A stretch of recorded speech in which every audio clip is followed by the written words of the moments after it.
Hey guys. Hola. Welcome to Sippin Spillin. That's not a twist off, is it? Oh, yeah. I guess it is. I don't know. Welcome to Sippin Spillin with Sid and Mike from 3 Mississippi. Thanks for joining us today. We had, I feel like a productive day. A lot of things happened today. Yeah. I mean, nothing physically happened today, but a lot of decisions were made today. Some planning happened. So we're down to, so here's what happened. For those of you that don't know, we got hit by a predator. It was really upsetting. Long story short, only one of my birds ended up surviving, but the injuries were not ending up fatal. One of the Sebastopol geese. Yeah, one of my Sebastopol. So poor little goose is by himself. So I'm going to get like 1 or 2 chickens that are like mature to put with him for now so he's not alone. But I went ahead and ordered some chicks for the beginning of October, just some laying hens.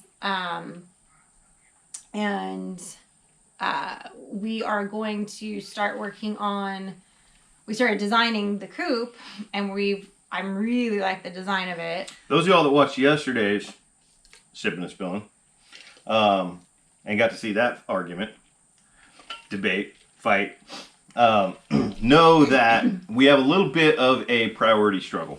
Yeah. that we're working on, and we're trying to work through. Yeah. We have competing priorities, and it's really difficult for me to say that one is higher priority than the other. For me, it's just a timing thing. I want to figure out how to solve for all of them if I can, right?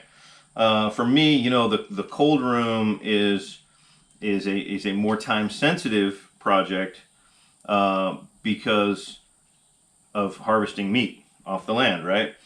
However, keeping birds in a horse trailer is not ideal, and that is the safest place for them right now. So that's where the goose has gone back to.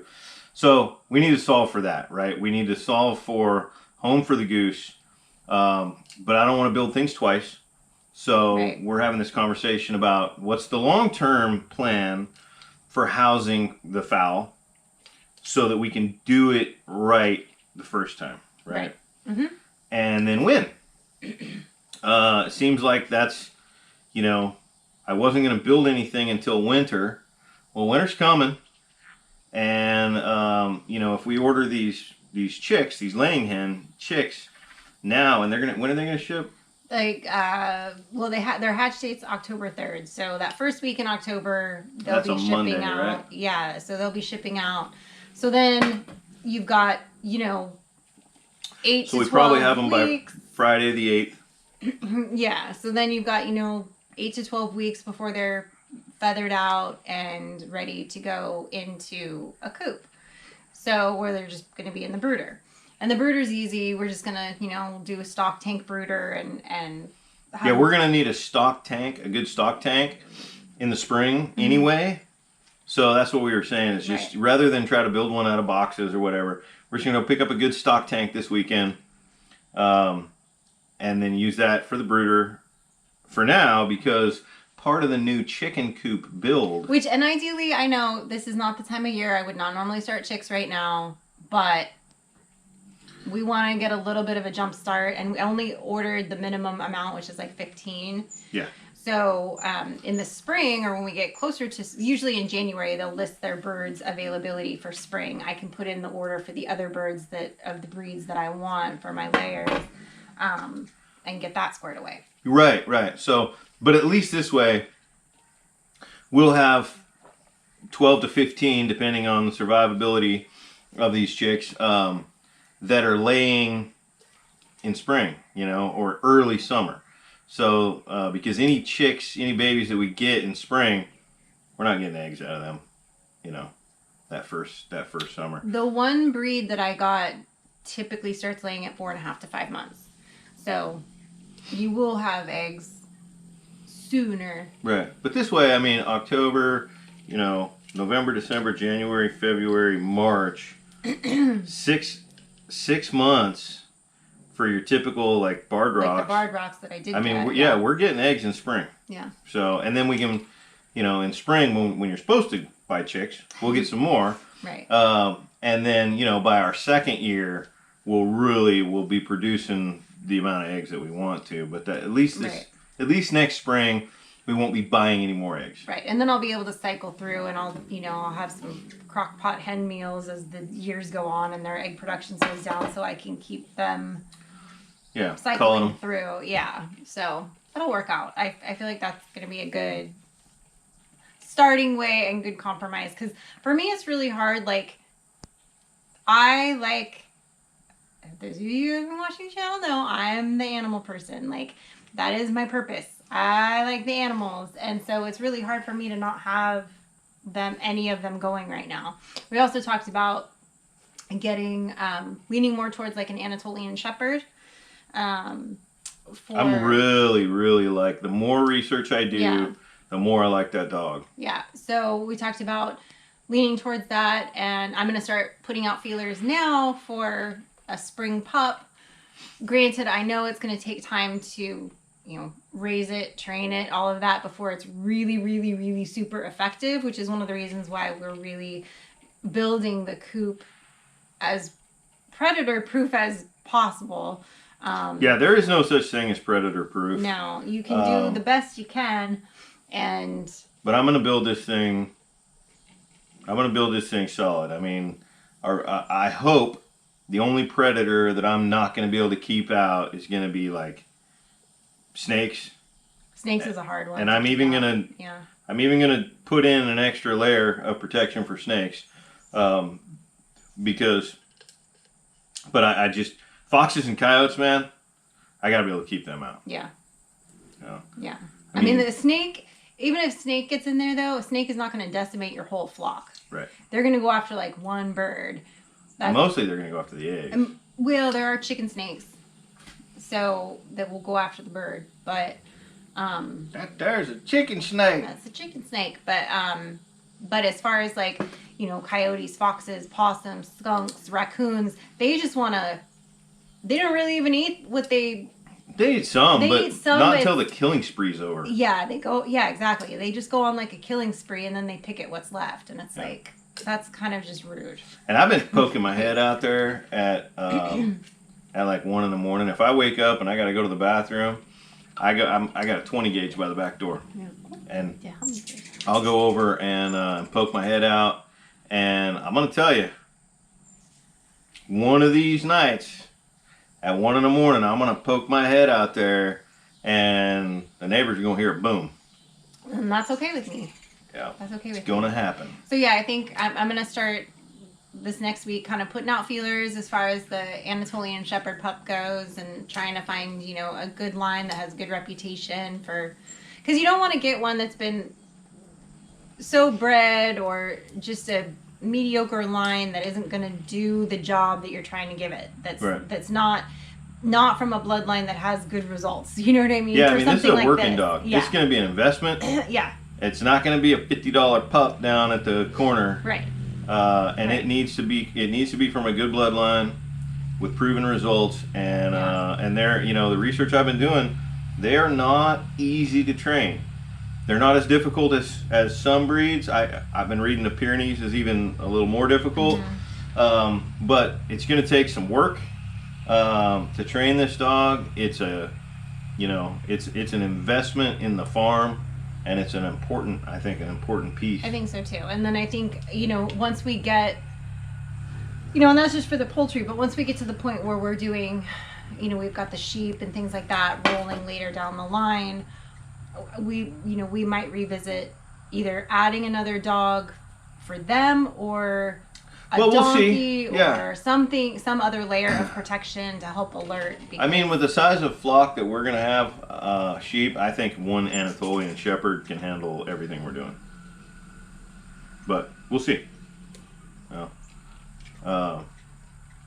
It's another animal. She would have 5 of them if I would let her. Well, I'm just saying, I mean. Right away, we were this morning, she said, well, you can't have one, you got to have 2. I know. And then I'm reading into this, and I'm like, these dogs actually enjoy being loners. And training one is one thing. Training two at the same time. I know with the Pyrenees, they always say that specifically that you want two because they work better together. So I don't know if I haven't looked into that aspect of the Anatolians as much yet, but I guess they like their loners more. But I don't know. I know a lot of people that have multiples of them, and they seem to do fine. But and in the Middle East, where these dogs, I guess, originated, were bred to protect herds of goats and sheep, they never fed them. They hunted for their own food. They would leave them out in the middle of nowhere with a flock, but they come back and get that flock like in the spring. And that dog protects that flock, hunts for its own food. They put these collars on them with these big metal spikes, so that if the wolves or whatever came and there was a fight, you know, it's natural for a predator to try to go for the throat. And these spikes would help this dog win the fight. It's pretty crazy. We're not going to do that. No, that seems... We don't have any wolves. We don't have any bears. There are bears in, like, the greater area, but I don't think there are any in our local area. Yeah. And even if they were, it wouldn't matter, because they'd be black bears that like to eat berries. So, right. I mean, if you leave food out, yeah, black bears can be a problem, but they're not going to, like, go after your flock. Not that kind of bear. So... Sorry. Oh, that was it. I went down. Yeah, I know. I was like, left turn, Clyde. Yeah. Okay, cool. Yeah. But when everybody hears bear, they think, oh, bear, grizzly bear. Nope. Yeah. Nope. We don't have those. Yeah. And we thought too, we're in a different spot today. I'm sure you can tell. This is like one night only stand up brick wall comedy tour. No, well, we're gonna live here for a long time. I'm sure we'll film here again. I'm sure we will. But this is like this is one of my favorite spots. Like, the view that you guys usually have when we're sitting with the lawn and the trees, you guys always say we look like we're green screened in. That's what we're looking at. That's what's behind the camera now. And this is where I sit in the mornings. Frank usually sits right here. I sit right here. And we watch the hummingbirds go crazy and we wait for the bus. So this is sort of like my special spot. This is if I have to make a phone call a lot of times. I'll come out here. And I don't like this furniture. I like the spot, but I don't like the furniture. That's not a problem that we need to solve today. Yeah, I like the furniture just fine. I don't understand. I want you to see how thick that is. It's not very The thing I'm sitting on is also that thick, and it's not very dense either. Well, so. Okay. But I can get new cushions. Also not what we're solving today. Okay. I just felt like complaining a little bit about that. Clearly. So let's go back and let's talk about the problems that we have been solving. So we have agreed. World peace. We've conquered it. We've ordered chicks. Yeah. Hatch date's October 3rd. We have a plan, a loose plan for more than loose. We have a decent plan for the whole. I don't even want to call it the chicken coop. We'll call it like the fowl compound. The fowl compound. Yes, and I'll show you a drawing of that in a minute. So it's a fowl compound. Yes. We have agreed to order meat birds in January. And I think we agreed to order 50. Yeah. And we're gonna build 2 tractors. And I have to, by the time they're gonna arrive, I have to build 2 tractors. Right. We're gonna do 25 and 25. We have agreed that she is going to buy a couple of mature hens this Friday to keep the one goose that's alive happy. We haven't. He's depressed, I can tell. Well, he's also quite traumatized. I know. Like, he's sad. I can tell he's not himself. We haven't decided how soon I have to build something that they're going to move into. Who's they? The goose and the couple of birds that you're getting on Friday to keep him company. Like, how soon do they need a permanent home? I mean, yeah. I would like that. I mean, sooner is better than later. Can they go back into the kennel that they were in if we fortify it? If you fortify it, yes. They could, yes. But it needs, obviously, repairs and fortification. Because now we know where the issue is. Well, we know where one issue is. One issue is, yeah. The door also got blown open. Right. And that could have been it's hard. We weren't there to witness it. We didn't have I cameras think on that it. was during the struggles. Is my guess, because the Yeah. door was ripped open, like the hole in the door was ripped open. So, yeah. Yeah. There's a lot of unknowns about that. A fox can't do that. It's not possible. Okay, well, I don't know. Physically. I just know what I saw when I came outside. Either there were coyotes involved and they, like the Pyrenees ran them off, and all that was left was the one little dog you saw, which could have been a pup. It didn't have to be a fox. Could have been a pup. Pretty sure it was fox. I mean, it was 2 a.m. You were bounced out of bed. Yeah, you were trying to get your it's bearings. possible, but I'm going saw by a the little- tracks. But remember, I also went inside and examined the tracks that were left inside the pen. They were not dog tracks. They were definitely 2 different distinct size wolves. I mean, wolves. Wolves now. Foxes. Sorry, fox. All I'm going to say is we don't have any Superman or Hulk foxes down here. So the damage that was done to that door, not possible to have been done by a fox. So something, I don't know. Something that we missed happened. Okay. That we can only speculate. I think there were more predators. I think there were coyotes involved. I think the Pyrenees ran off some of what we didn't see, and we don't have cameras out there. So I think the problem was bigger. Well, it was big enough to kill the whole flock, but I think it was definitely bigger than one dog, and I think it was bigger than just foxes. So that's the mindset that I'm going into this with, is something big enough to like bend and distort chain link. I feel like the chain link that came on that door, though, is chintzier than the chain link on the sides. Have you noticed that? 100%. It's like, I feel like a fox could have done it. If they got that bottom part flips out, I feel like if they flipped that bottom thing out, then they could work it. I don't know. But whatever. It's done. I'm gonna go into this in the mindset that I need to keep out a German Shepherd. And then I should be good.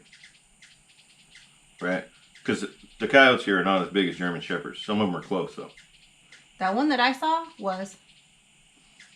The one that I saw that day that came strolling through here, it was easily as big as Lundy, if not... It was taller. Like, it taller was and lankier, but it was taller than her. Probably didn't quite have the weight she has. But No, yeah, it was skinnier, but it was taller. Yeah. Yeah, I figure if I'm thinking... is this going to keep out a German Shepherd that wants to get in? That's probably about the best I can do. Okay. Well, I guess, I mean, we can only do what we can do, but yeah. So, but let's show them your design. All right. I'm excited about this compound. I have to sip. You have to sip. Because we're sipping. And then we're about to spill it. Here. We're going to spill it. Spill them beans. Okay, I'm going to stand up and hold this drawing in front of the camera. Yeah, we just want to make sure you guys can actually see it, because we literally... I spilled hummingbird juice, I think, on there. Oops.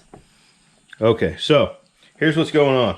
All right, this is a 24 by 24 perimeter. Okay, and this perimeter is going to have treated 4x4 all the way around on the ground. Okay, and then it's going to have hardware cloth on the sides, and we're going to actually put a gabled roof on the entire thing. Okay. And this is all run area, okay? This here is a chicken coop, all right? Notice how I can access the chicken coop from outside or from inside, okay? We're also gonna have a 6-foot opening here and a 6-foot opening here. So we can drive a 4-wheeler with a trailer on it straight through this run, okay? If we needed to, for cleaning things out or for whatever. Over here next to the chicken coop, we've got a brooder, okay? Big brooder, 5x8. All right, access this brooder from here. And then down here, we have a feed and tool area with access from the back, 6-foot opening so we can load our feed in there. I forgot to draw a door right here. Okay. From the inside, our feed's right there. Okay. Then down here we have a 5x8 area dedicated to our duck and our geese condominium. We're going to have a little pond in there with a gravity drain that's going to go downhill. That is a downhill direction. So we'll be able to just open a drain and drain it and then refill it. Over here, we're going to have some feeders and waterers built in to the side. We're going to catch rainwater in barrels on both sides to use for watering and refilling the pond. But anyway, this whole, it's like a compound. You come inside and you're like, oh, there's the duck goose condo over here. Oh, here's the feed store over here. Here's the chicken coop over here. We'll do some nice kind of storefront, cool Western looks. Tell them my idea for the rain barrel refill, auto fill thing in there. Go ahead, tell them. Okay, so I had this idea and I was like, will this work? And it's one of the rare times where he was like, yeah, that would work. Come on. No, usually when I say something, it's, you guys put that there, not me. Random fishing pole. Yeah. Anyway, I like your ideas more than often than... No, but sometimes you're like, that's a good idea, but it can't work because of this. And I'm like, well... Okay. This idea could totally work. Yeah, so you know those little bobbers that you have in like the auto refill things on like a swimming pool or even just a toilet tank where it just shuts the... Float. When it hits the float, thank you.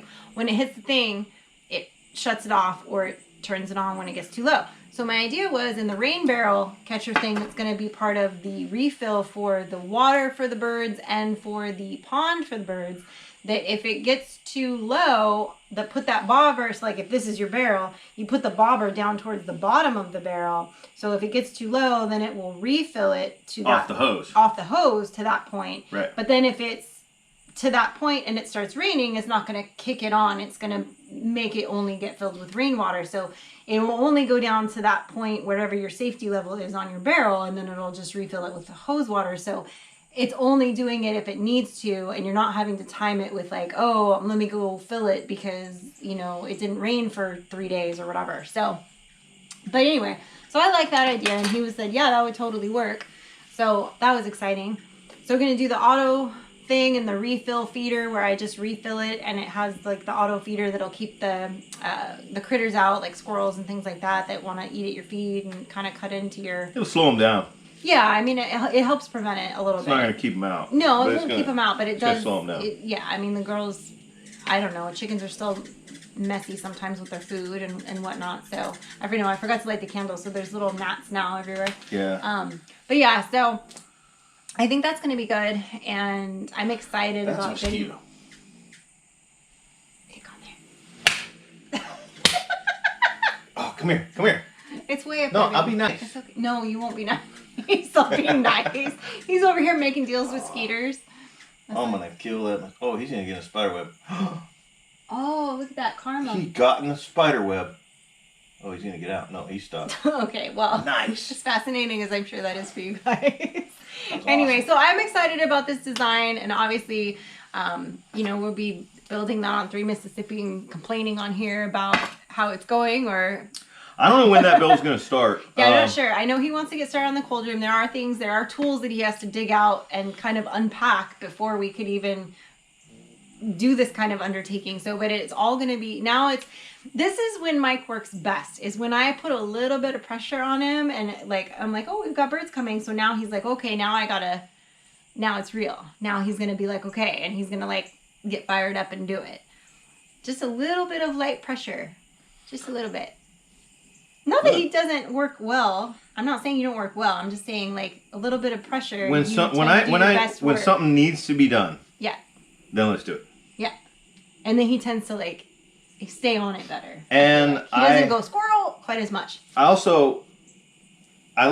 get excited about a project if we plan it. If you spend a certain amount of time planning a project, you get excited about that project and you want to realize it, you know?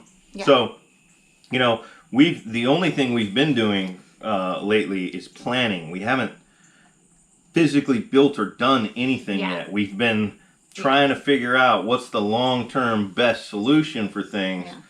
So I'm starting to get excited about some of this. And frankly, I mean, this layout for this compound for the birds. I like it. I haven't seen anybody do this before.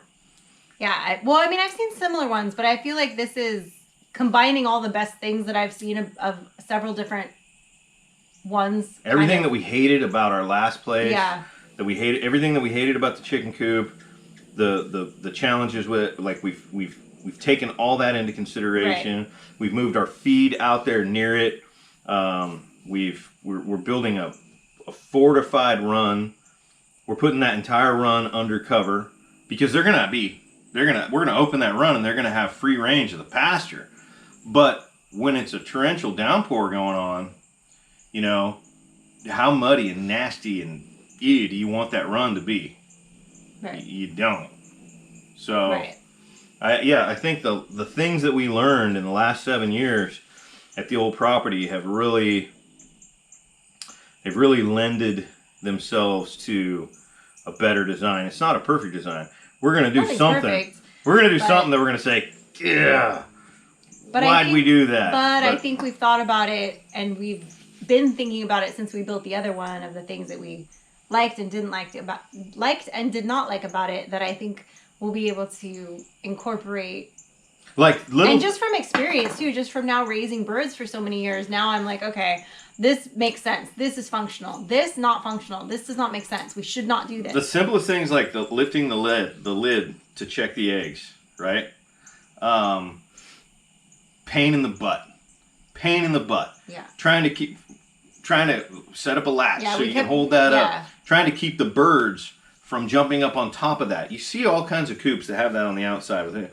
Trying to keep, if you've got your birds free ranging on the outside of it, they get up on top of that and it's just covered with poop, right? So we're actually going to build those boxes, those nesting boxes, inside the coop, not on the outside. And we're just going to have flat doors that just drop down. Yeah. And you do what you want. Yeah. Eliminating the perch and poop situation that we had going on. So yeah, I think it's pretty good. I'm excited. It's not going to look as cool. I think it's still going to look good. I mean, those little box alcoves they look cool. Yeah, but I don't feel like they're as functional as this design. I feel like all the other things that I can do to make this look cute and pretty, I think that is not a big deal. For me, it's about functionality first. Yeah. And then let's figure out, once we have a functional concept, how can we spruce it up a little bit? Yeah. And I think it's gonna be fun to do. I think it's gonna be a good project. I'm excited about it, mainly because it means I could get my birds squared away, safe, look, and that's exciting. By the time this thing's built, we're gonna have a full flock of laying hens. Well, we'll have a half a flock of laying hens. Well, by the time this is built, we'll have ordered more. Oh, okay. So we're gonna have like 20 and then I'll have my ducks, 20, 25 laying hens. We're gonna have a couple geese. We're gonna have like one drake and probably 2 hens, Muscovy ducks, and that's pretty much all that's gonna be in there. But that's a nice little. It's a good start. That's a good little start. I know. I'm excited. Well, that's it, guys. That's what's going on today, and that's what we did today, among other things. But that was like the exciting thing to share with you guys, anyway. But thank you guys for hanging out with us here on Sippin and Spillin. We appreciate you. And we will see you tomorrow. Bye.